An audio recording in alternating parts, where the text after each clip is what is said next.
Welcome back, everyone. This is Chad with Iraq Veteran 8888. Today we have another suppressor review for you, and we have something really cool to show you.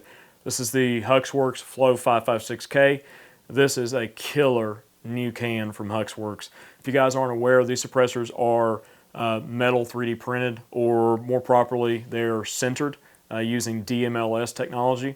And just to give you kind of a brief synopsis of what that is, you basically have metal powder that's in a big hopper, and the machine lays down a thin little sheet of metal powder, and then a laser comes in and it actually builds the suppressor layer by layer, welding each layer together. Thousands upon thousands of layers of material were welded or sintered together to produce the suppressor.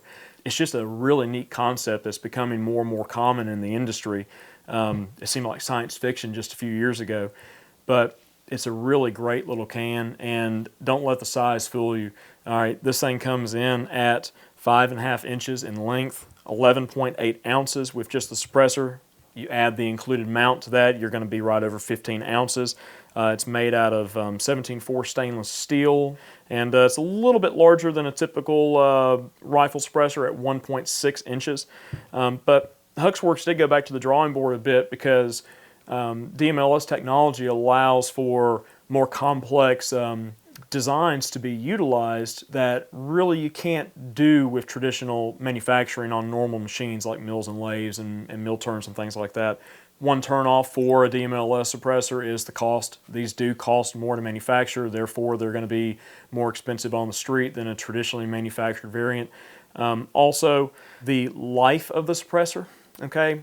They rate it for about 10,000 rounds, and that might be a turnoff for some folks. Over time, rifle suppressors are going to start filling up with carbon deposits, lead deposits. They get some copper mixed in there, so you do start getting buildup inside the suppressors. But the HUXWRX are a little bit more susceptible, I think, to buildup because of the complexity of the internal design.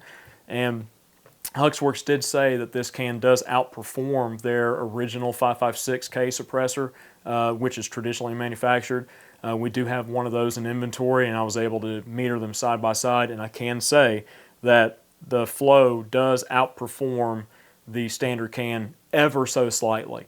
And if you want to see some really interesting comparative data, you can go over to Pew Science, to the J situation, and he's pitted this particular can up against the full gamut of 556 suppressors that are out there and available, and this thing really does outshine a lot of them.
All right, guys, that's been the Flow 556K from HUXWRX. Just want to thank y'all for watching today, and if you want to support the channel, you can check out our apparel and other offerings over on Ballistic Inc. We sell a variety of different products over there, and all those funds go right back into supporting this content that you guys see. Be sure to like and subscribe and comment down below, and let us know what you think. Until next time, take care.